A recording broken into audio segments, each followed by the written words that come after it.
Yeah, I mean, it was something that we wanted to see just with our group. It was, Ryan not being available, sort of meant we didn't have kind of our true sort of defensive midfielder there. So, again, it was something that we wanted to utilize.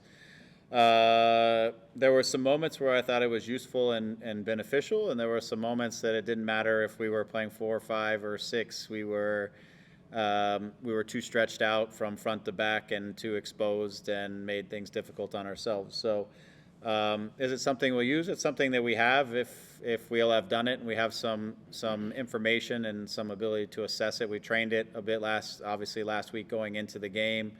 So it's there for us if it makes sense. It was also a time period where it was going to be hot in the afternoon and it was going to be at altitude, and we wanted to take some verticality out of the game, which again I would say to you we didn't do a very good job of in the first half of taking that verticality out. So there were some execution things that we needed to be better at, but we've done it, we've used it, we've seen it a little bit. We've used it in periods during games as a rotation or a shift, as we did at the end of LAFC, and we got a goal out of that shift. So we have it if we need it. We'll determine whether it's the right thing as we move into the next game. But I think it's a versatile group that gives us options. But we certainly didn't execute it exactly how we would have liked to. That's for sure. And that's not just the back five. I just mean from a collective standpoint. And Javier just was talking about how this could be the first match all season where you have everyone available. First of all, will everyone be available? What are the injury updates? And second of all, I mean, what are your kind of thoughts as you finally get your full arsenal of players and their skill sets to kind of give you that depth that you were just talking about? Yeah, I mean, we're as close to healthy as we've ever been. That's for sure. We're still taking some inventory coming out of the game in Colorado, making sure that everybody is okay and ready to turn around for Wednesday. But having said that, we have everybody. We'll have a limited time to prepare the group, with the game being on Wednesday. But it's still nice for sure to know that we'll have a group that will be able to start and get the game going, and you'll be able to look obviously across our bench as we always do with a lot of quality to be able to come and impact the game and adapt as we need to. But I think we're still at a point. I wish we had this whole week to prepare with our entire group here. That would be nice, but we don't. So we just need to turn around. We had a great meeting just now. Just went through some video and talking about some things since we finally have everybody here, just to reconnect everybody on the same page. And so I'm excited about just the group we have now. We just need to get to work, and we need to push our performances to a higher level. We were able to get a really, really good point, I think, in Colorado, but not necessarily in the way that we wanted to get it in terms of our performance, but we were able to get it. And so for us is now really focusing on improving our performances, getting everybody together on the same page, working our best groups out and our best relationships out, and doing all that stuff as we progress into this latter stages of the season. Thanks, Coach. See you on Wednesday. Thank you. Thanks, Nikki. We'll go with Josh Gesman next. Josh, go ahead. Hey, Greg. Thanks for taking the time. Appreciate it. Hi, Josh. Following up a little bit on Nikki, is there an update on Derek Williams? I don't think we asked you after the game what his injury was or sort of what you guys were looking at. I don't even have an update yet. I think they were going to check out this afternoon. He was going to get a scan, see where he was. He had some growing pain, I think, in the game and off of a certain play. So in terms of where he is at this morning and what they're going to get in terms of the read of the MRI, I'm not certain yet. There's a possibility it could be a shorter term thing. Or it could be turning around. I don't even know exactly, other than he's going to get a scan, and we're trying to see exactly what we're dealing with, what we're managing. And you have only one home game in September coming up this Wednesday against Houston. Is there any added emphasis on it just because it is a home game and obviously, winning home games is one of those things that good teams are supposed to do? Or is this really about managing the whole month, understanding that you have a bunch of road games on either side of that home game?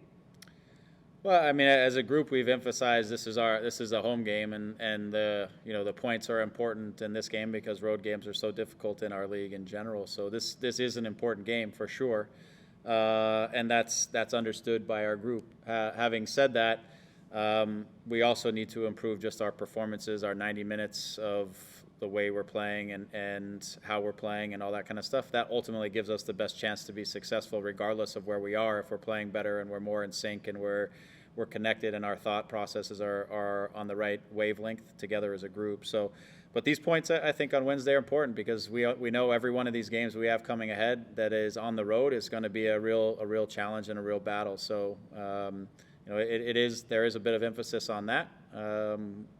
But we're going to put out a group we feel gives us the best chance to win the game, like we do every time, based off of who we have and the moment we're in. All right, thanks, Greg. Yeah. Thanks, Josh. We'll take it with Larry Morgan. Larry, go ahead. Hi, Greg. Thanks for speaking with us again. Hey, Larry. You know, it looks like you guys have another compact schedule, to put it mildly, this month. It seems like every month this season you guys have a bunch of games in a very narrow time frame. Do you ever get used to it? And how do you not stop thinking about the physical toll it takes on these players playing all these games in such a short amount of time? Yeah, it's we all knew coming into the season what the challenge was and how it was going to be presented this year. And the challenge is on multiple fronts. One is the players' front and just the physical toll of the way the games are set up, where you have these tight blocks of games and then you have 2 weeks off, and then you have international guys who are still traveling a lot and still playing, and now they're three game windows, which is brutal on those guys and those scenarios as well. In addition to that, there's limited training time, which means when you're trying to put together a new team and you have 17 new players, you just have limited sort of windows where you have everybody together to try to continue to address things that you want to address as the season progresses. So there's a lot of challenges with it, but we as a group we're trying to make use of every minute that we have together, whether that's in the video room, on the field, whatever that looks like, to try to prepare ourselves from game to game. I think at times this year we've adapted to the opposition just to try to give ourselves the best chance to get a result. Ultimately, we want to get it to a position where I think we are, hopefully now until the end of the season, where we can just become the best version of us and make oppositions really have to deal with us, and we're going to push through that way. So it's not something that the players really get used to. It's not something that we love, but it just is what it is, and we need to push on with it. And the good news right now is that with everybody here, we have a lot more depth. We have options to rotate guys. Guys are going to have to step up and execute. We also, as I said to the guys today, every player was brought here with a purpose and a role to play inside of this team.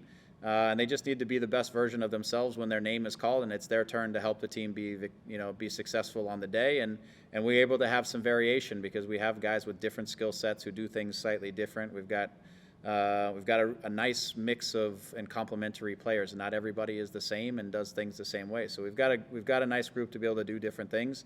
They need to trust each other and the process, and trust the process, which they've done. And so we need to keep building. Now that everybody's here, we keep building off of the hard work they've put in this far this year. How difficult an opponent is Houston? They certainly have had their history of giving you guys problems. What do you expect? You know, with respect to their season, they've had a difficult time in terms of results. Having said that, I think the last game they played the other night was the best game they've played all year. In fairness to him, they won 3-0. I thought they looked energetic. They looked like they believed. They were working hard for each other on the defensive side, and so they look like a team that found a little confidence in that result, which always makes them a dangerous team because their record says one thing, but their last performance says something very different. And so we have to make sure again, and I think we are very much focused on us improving our performances and us improving on the things that we're trying to build. And we have to understand that the intensity level of this game, we have to bring a high level of intensity and a preparedness to play quickly and to move the ball and to exploit the spaces when they're there and to defend in transition quickly and to do all the things necessary, because this is a team they're fighting every day for their last breath to see if they can somehow stay into this or build some momentum down the stretch. And we have to match that kind of urgency for a team that's coming in here. Thanks for your time. Yeah, thank you. We have one more from Josh Gessman. Josh, go ahead. Hey, Greg, I got special permission to ask one more. All right. This one may be a little off the wall, but just whenever it comes to your philosophy on short corners, I know that it seems like the Galaxy have taken more short corners than perhaps quote unquote normal corners. I just wanted to know what your philosophy was on taking the short corner. Yeah, you know, for us, the short corner is an attempt that really many times is to get the opposition moving instead of just standing in their zones and being comfortable and attacking the ball and heading things out. You know, and it's kind of an assessment at times of how effective we think we can be if we just dump a ball in the box, and whether we think that we can out-jump the opposition or get the ball into the right spots where we can be successful. But there's a lot of times where we have an interesting group that can move the ball and create different options, and then we get the opposition on the move and having to deal with a 3 versus 2 or a different scenario, and now their reference points to defend and all that kind of change when the ball has been put into play. And so there's different philosophies on it. We will, as we move down the stretch, we'll start to settle into a very specific kind of, as we talk about it, and we've been talking about playbook and simple. Maybe simplify a few things that we want to do as we move down the stretch. So, but we've tried some different things with our group just to see also what we can create off of it, but how we can be most dangerous.